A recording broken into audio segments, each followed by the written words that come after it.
2026 оны 5 дугаар сарын сүүлээр Японы парламент нэгэн дуйлаантай хуулийн төслийг баталсан нь гадаадын иргэдийн оршин суух эрх сонголт болон байнгын оршин суух зөвшөөрлийн хураамжийг 30 дахин нэмэгдүүлэх шийдвэр байв.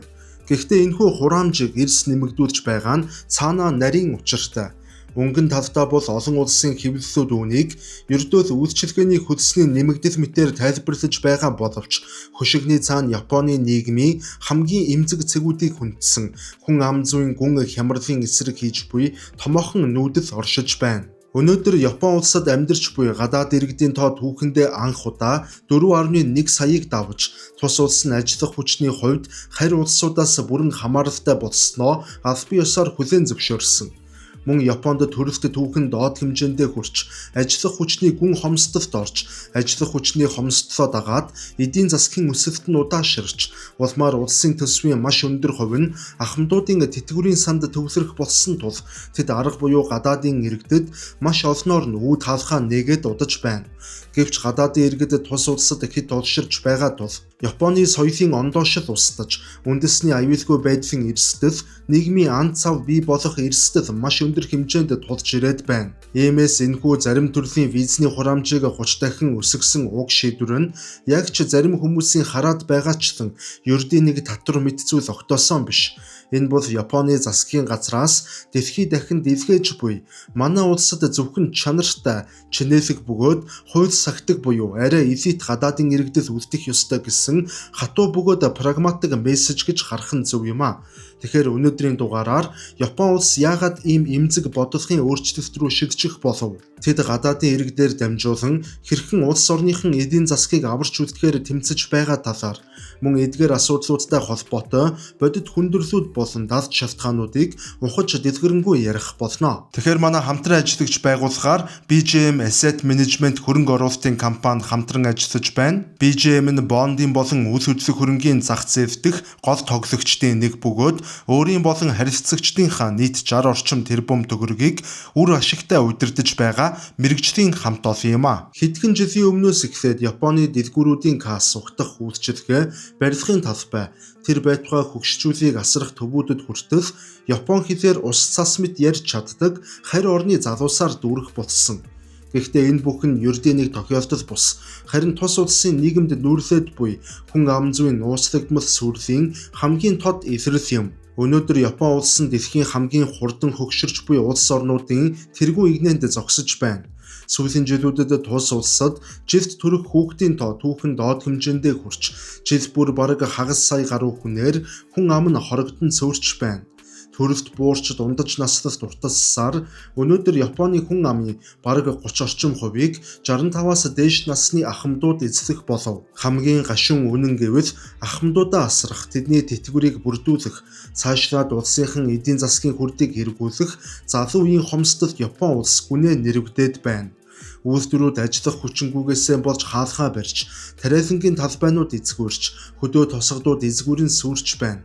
Залуу хүн ам бол ямар ч улсын эдийн засгийн хамгийн гол капитал байдаг боловч өнөөдөр Япон улсад тэр капитал нь устж үгүй болж байна. Хэдхэн жилийн өмнө нэг үндэстэн нэг соёл хэмээх үзлээрээ бахархаж цагаачлалын бодлоготой хамгийн хатуу цоож зүвдэг байсан Токио өнөөдөр арга буюу буулт хийхээс өөр сонголтгүй болоод нэлээд хэдэн жилийн нүрийг үзв. Тэд амьд үлдэхийн тулд дэлхийн 3 дахь том эдийн засгаа нураачихгүй тул гадаадын иргэдэд үүд хаалхаа цэвэтгэл нээхээс өөр арга замгүй гэдгээ хүлээн зөвшөөрсөн юм. Үүний үр дүнд өнөөдөр Японд амьдрах гадаад иргэдийн тоо түүхэндээ анх удаа 4.1 саяын босхийг давж Токио мэт томоохон хотуудын залуу үеийн тодорхой хувийг гадаадын залуус бүрдүүлэх болов. Гэвч энэхүү хэлийн чандаас механикаар орж ирж буй асар том хүн амын давал хаан Японы системд хэтэрхий хүнд ачааллыг өгж эхлэв. Цагаачлалын албаны ажилтнууд өдөр шөнөгүй дараалал дарагдаж, бичиг баримтын шалгалт сунжирч, хуучин бүтцэн энэ олон сая гадаад хүнийг зохицуулан ажиллахаасаа нэгэнт дийлхэ болж эхлэв. Японы парламент виз болон оршин суух зөвшөөрлийн хураамжийг 30 дахин өсгөх боломжийг хуульчилсан шийдвэр нь үнэн хэрэгтээ хүн ам зүйн ангал руу унаж буй гүрэн аргагүй эрхэнд гадаадын сая ажиллах хүчнийг хүлээн авч байгаа ч тэднийг давхар хянах, тэднийг мөн зохицуулах системээ эргэж нэг чангалах гэсэн хамгаалалтын хариу үйлдэл гэж харах нь хамгийн зөв. Тэд үүдээ нээсэн үү? Мэдээж нээсэн. Гэхдээ одоо үнээч бас өсгөж байна. Япон улс олон 10 жилийн турш гадаад ажилчдад хандахдаа нэгэн зарчим баримтдж ирсэн. Тэдэнд ажиллах хүч маш их хэрэгтэй байсан ч Япончууд тэдгээр ажиллах хүчний хүмүүсийг өөрсдийн эх орондоо үйлдвэрлэхийг хизээч хүсээгүй юм. Үүний хамгийн тод жишээ бол алдарт техникийн дадлагжигч буюу TITP хэмээх хөтөлбөр юм. Япончууд хөгжиж буй орнуудын залуусыг техник технологи сургана гэх гоёмсог нэрээр халахвчлан эх орондоо авчирч үйлдвэр барилга хөдөө аж ахуйн салбаруудад хамгийн хүнд, хамгийн хямд ажлуудыг хийлгдэг байв. Харин гэрээний хугацаа дуусмагц гэр бүлээ авчрах нь битгий хэл өөрсдийг нь тэр дорн ирсэн нутаг руу нь буцаадаг байж өөрөөр хэлбэл тэд гадаад хүмүүсийг яг хүн гэж биш харин хугацаатай хямд ажиллах хүчин гэж харсаар ирсэн. Гэвч цаг хугацаа өнөөдөр бүхэлдэн өөрчлөгдөд байна. Дэлхийд даяар ажиллах хүчний төлөө хөрсөлдөөн ширүүлсэж залуус зөвхөн Япон гэлтгүйгээр Солонгос, Герман, Австрали гэх мэт улсууд руу хошуурах болсон тул Токио арга барилаа өөрчлөхөөс өөр аргагүйд хүрв. Тэд хямд дадлагжигчийн системийг халаж гадаад иргэдийг урт хугацаанд суурьшуулах, гэр бүлээ авчрах хэрэгтэй тусгай ур чадвар буюу шинчилсэн сургаж хөгжүүлэх системийг нэвтрүүлсэн юм. Ингэснээр журам арай зөөлөрч байнгын оршин суух эрх буюу PR виз авах зам арай амар болоод байв. Гэвч яг энэ үед Японы засгийн газар гэнэт визний хураамжийг 30 дахин өсгөж 300 мянган йен хүртэл болгох хууль баталсан нь яг үнэндээ маш нарийн түвшний бодлогын хавх гэж харж болно. Маш товчоор тайлбарлавал Япон улс хаалхаа нээсэн ч хэн дуртайг нь оруулахыг хүсэхгүй байна. Төлбөрийг инхүү огцом өсгснөөр тэд цагаачдыг баян ядуугаар нь маш цэвэрхэн байдлаар шүүж байгаа хэрэг. Бага цалинтай зөвхөн өдрийн хоолой залгуулж буй хар ажилчдад гэр бүлээрээ байнгын оршин суух эрх авах визээ сунгах нь санхүүгийн асар том дарамт болж хувирна.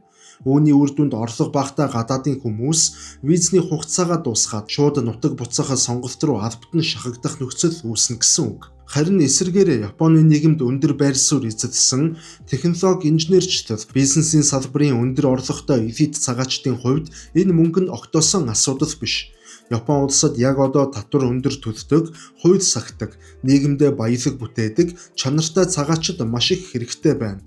Товчхондоо хураамжийг 30 дахин өсгсөн шийдвэр нь хэрэв та манай улсад насан туршдаа амьдрахыг хүсэж байвал зүгээр нэг хямд ажиллах хүчин биш. Манай нийгэмд жинтэй хувь нэмэр оруулж чадах үз чинэлэг иргэн гэдгээ санхүүгээрээ батал гэсэн Японы консерватив төрийн хатуу шалхуур ангийн ялгарл үүсгэсэн бодлогын эрс өөрчлөлт гэж харагдаж байгаа юм а. Япон улсыг дэлхийн хамгийн аюулгүй гэмт хэргийн гаралт багтаа орнуудын нэг гэдгийг хэн хүнгүй мэднэ. Шүн дунд ганцаараа алхсан ч айх аюулгүй. Гээсэн төрөвч маргааш нь очиод авахд гээсэн байрандаа байж л байдаг гэх мэтээр эртнээс манайхан ярьцгаасаар ирсэн. Яг энэ амар амгалан орчин нь Японы нийгмийн хамгийн том бахархал үндэсний аюулгүй байдлынхан суурь баг нь болдог. Гэвч гадаад иргэдийн тоо саяар нэмэгдэхин хэрээр энэхүү бахархал системд ан цав үүсэж эхлэв. Сүүлийн жилүүдэд Японы хэвлэл мэдээллүүдийн хэрэгслээр гадаад иргэдтэй холбоотой зохион байгуулалттай гэмт хэрэгүүд визний хугацаа хэтрүүлэлт, хууль бусах хөдөлмөр эрхлэлтийн тухай мэдээллүүд шилээ даран гарах болов. Тодорхой бүс нутгуудад гадаадын иргэдийн бүлэглүүд үүсэж, Япончуудын дунд амар амгалан амьдралын хэв маяг маань ингээд автагдж байна хэмээх түгшүүр, чин сэтгэлийн чимээгүйхэн айдас газар авч шихэвчээ. Мэдээж хэрэг Японы засгийн газрын зүгээс энэ бүхнийг зүгээр хараад суухгүй нь тодорхой. Тэд хяналтын системээ урд өмнө байгаагүйгээр чангалахаар шийдсэн юм. Гадаадын иргэдийн цагаачлалын алба буюу ISA бичиг баримтын шалгалтыг автоматжуулах, хиймэл оюун ухаан ашиглан хурамч материал болон с жигтэй иргэдийг илрүүлэх, биометрик мэдээллийн сан өргөжүүлэх зэрэг өндөр өртөгтэй технологийн шинжилэлүүдийг араас нь нэвтрүүлж эхлээд байна. Гэтэл энэ бүх асар өндөр технологийн хяналт үндэсний аюулгүй байдлыг хамгаалах системийг хөгжүүлэх зардлыг үйл ажиллагааны мөн өртөхийг хэн төлөх вэ? Японы татвар төлөгчид төлөх үү гэдэг асуулт гарч ирнэ. Мэдээж хэрэг хариулт нь үгүй. Иймээс Японы зарим төрлийн визний хураамжийн төлбөр 30 дахин өссөн нь тус улсын цагаачлалын албаны өндөр технологийн шалгалтын систем, хиймэл оюун ухааныг хөгжүүлэлтийн санхүүжилт болгох байдлаар иймэрхүү зохицуулалт хийсэн гэж нэг талаас нь мөн дүгнэж болохоор байна. Энэ нь цагаачдыг хянах, тандах зардлаа тухайн цагаачдаар нь өөрсдөр нь төлөвлөж буй хэлбэр юм. Хэрэв та Японы аюулгүй цэвэр тогтвортой нийгэмд амьдарч тэрхүү хамгаалалтын шүхэр дор багтахыг хүсэж байгаа бол түүний үн цэнийг урьдчилж төлөх шаардлагатай болж байна гэсэн үг. Үндэсний аюулгүй байдал гэдэг Япончуудын хувьд ямар ч үнээр хамаагүй хамгаалж үлдэх ёстой хамгийн эмзэг бөгөөд хамгийн үн цэнтэй зүйл учраас тэд энэхүү төлбөртэй хамгаалалтын системийг нэвтрүүлж эхлээд байна. За түүнчлэн та бүхэндээ одоо нэг мэдээлэл дуулгахад бол 1805 онд Чехийн алдарт Рашан сувиллийн Карловы Вари хэмээх тосгонд энэ хотын эмзүүч Йозеф Витус Бехер гэдэг хүн Английн эрдэмтэн Кристиан Фробрик гэдэг хүнтэй хамтраад хүний ходоод гэдэсний үйл ажиллагааг дэмжиж эрүүлжүүлэх зорилготой, хоолны шингэцийг сайжруулах зорилготой, эрүүл мэндийн зориулалтаар Бехеровка хэмээх фекёрыг бол анх гарган авсан байдаг. За хожим энэ фекёр нь бүгд наримдах Чех улсын үндэсний бахархал болж дэлхийд алдартай урамлын гаралтай фекёр болж чадсан түүхтэй. Түүнчлэн Японы нийгэм бол бичигдээгүй дүрм хамтын хариуцлага, бие биенээ хүндэтгэх туйлын соёл дээр тогтдог. Бусдад төвөг учруулахгүй байх гэдэг нь Японы соёлын ондоошил, тэдний оршин тогтнолын гол үндэс нь болдог. Гэвч сүүлийн жилүүдэд гадаад иргэдийн механик өсөлт маш богино хугацаанд огцом явагдсан нь энэхүү нарийн нандин соёлын торгон утсыг таслахад хүргээд байна. Орон нутгийн түвшинд ялангуяа гадаад ажилчид олноор сурчсан мужуудад Япончууд болон харь улсын иргэдийн дунд соёлын маш том мөргөлдөөнүүд үүсэх болов. Хог хаягдлаад өрмийн дагуу ангилахгүй байх, орон сууцанд шөнө орой чанга дуу чимээ гаргах, нийтийн соёлд дасахгүй байх зэрэг нь ердийн нэг жижиг асуудал мэт харагдаж болох ч Японы уламжлалт нийгэмд энэ нь маш том ан цавыг үүсгэж буй хэрэг юм. Үүний хамгийн тод жишээ бол Сайтама мужийн Кавагучи хотод Курд үндэстний иргэд болон нутгийн Япончуудын дунд үүссэн нийгмийн гүнзгий зөрчил бөгөөд энэ явдал нь цахим орчинд маш том маргаан дагуулсан юм. Мөн Японы сонгогчдын дийлэнх хувийг консерватив үзэлтэй ахмад наслангууд эзэлдэг. Тэд засгийн газрынхан хүн амын дутагдлыг нөхөх гэж гадаадын иргэдийг олноор нь оруулж ирж буй цагаачлалын зөөлөн бодлогод маш их бухимдалтай хандах болсон. Иймээс Японы соёлын аюулгүй байдал устдаж байна хэмээх шүүмжлэл эрх баригч либерал ардчилсан намын нэр хүндэд сонгуулийн саналд шууд нөлөөлөх хэмжээнд хүрч эхлээд байна. Иймээс парламент хураамжийг 30 дахин өсгөх хууль баталсан нь дотоодын сонгогчид ялангуяа консерватив иргэдийнхэн амийг таглах, тэдний бухимдлыг намжих гэсэн улс төрийн том тактик байв. Энэхүү шийдвэрээрээ засгийн газар ард түмэндээ бид хэн дуртайг нь энд үлдээхгүй, нийгмийн журам зөрчдөг, татвар төлдөггүй, манай соёлд уусдаггүй хүмүүсийг санхүүгийн болон хуулийн өндөр босгоор хааж байна гэдгээ харуулж давхар бас улс төрийн оноо авч буй үйл явц юм. Гэхдээ Японы засгийн газар виз болон оршин суух зөвшөөрлийн хураамжийг нэмэгдүүлэх болсон санхүүгийн хамгийн гол тайлбараа олон улсын жишгт нийцүүлж байна хэмээн тодорхойлсон юм. Өнөөдөр Америк нэгдсэн улс, Их Британи, Герман, Австрали зэрэг барууны өндөр хөгжилтэй орнуудад байнгын оршин суух эрх буюу PR виз болон урт хугацааны виз мэдүүлэхэд хэдэн зугаас хэдэн мянган долларын хураамж төлдөг. Үүнтэй харьцуулахад Японы хуучин тариф буюу 4,000-аас 10,000 йен буюу ердөө 25-аас 60 доллар байсан нь барууны орнуудын дэргэд дэндүү хямдхан байсан нь үнэн.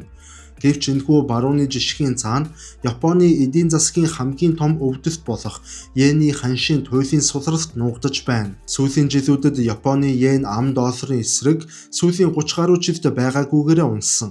Йений ханш энэхүү өнгөцсөн нь Японы төрийн үйлчилгээний бодит өртгийг асар ихээр нэмэгдүүлэх болов. Товчхондоо бол Японы төр суларсан йенээс үүдсэн алдагдлаа гадаадын иргэдийн халааснаас тодорхой хэсгийг нь давхар нөхөх шийдвэр гаргав. Гэвч энд хамгийн том парадокс буюу логикийн хамгийн том зөрчил оршиж байна. Тэр нь ямар зөрчил вэ гэвэл Япон улс хураамжийнхан үнийг Америк нэгдсэн улс болон Европын холбооны улс орнуудын жишгт хүргэж байгаа боловч гадаад ажилчдад амлаж буй цалингийн хэмжээ нь барууны орнуудынхаас хэтэрхий бага хэвээр байгаа юм. Йен сударснаас болоод гадаад ажилчдын нутаг руугаа илгээдэг мөнгөний хэмжээ нь бараг 2 дахин багасав. Өнөөдөр Вьетнам, Филиппин, Монгол залуусын хувьд Японд ажиллаж олсон цалин нь Америк нэгдсэн улс, Австралид тэр байтугай өмнөд Солонгост хүртэл ажиллахаас хамаагүй бага үнэлэмжтэй болоод байна. Ийм нөхцөл байдал Японы засгийн газар визний босго хураамжаа барууны жишгээр өндөр болгож байгаа нь маш аюултай эрсдлийг дагуулж таарна. Япон улс өөрийгөө дэлхийн хэмжээний топ зэрэглэлийн цагаатчлалын орн хэмээн андууран хэд өндөр амбиц гаргаж байж ч болох юм. Үүн нь 30 дахин өссөн оршин суух зөвшөөрөл нь гадаадын чадварлаг мэргэжилтнүүдийг магадгүй Япон руу татах биш, харин ч эсвэргээрээ тэднийг Солонгос, Герман, Австрали зэрэг улсууд руу дайжин зогтоход түлхэж болохыг ч үгүйсгэх аргагүй. Эцэст нь Япон улс хүн ам зүйн ангалаас аврагдах уу, эсвэл үн өсгөх энэхүү хатуу бодлохынхан уршгаар угаасаа олдохгүй байсан гадаад ажилчдаа бүр мөсөн үргэж эдийн засгаа бүр мөсөн төгжих үү гэдэг асуулт урган гарч ирээд байна. Үүнийг цаг хугацаад харуулах нь тодорхой. Тэгвэл энэ сэдвийн хүрээнд таны хувьд юу гэж бодож байна? Мөн Япон улсад амьдардаг, ажилдаг, сурдаг хүмүүс байх юм бол өнөөдрийн мэдээлэлтэй хэр санал нийлж байна? Мөн энэ сэдвтэй холбоотойгоор өөрсдөд байгаа зарим мэдээллүүдийг бусадтайгаа сэтгэгдэл хэсэгт хуваалцахыг хүсэж байна. Ингээд өнөөдрийн дугаар маань энэ түрээд өндөрлөж байна. Дараагийн дугаараар дахин уулзтлаа түр баяртай.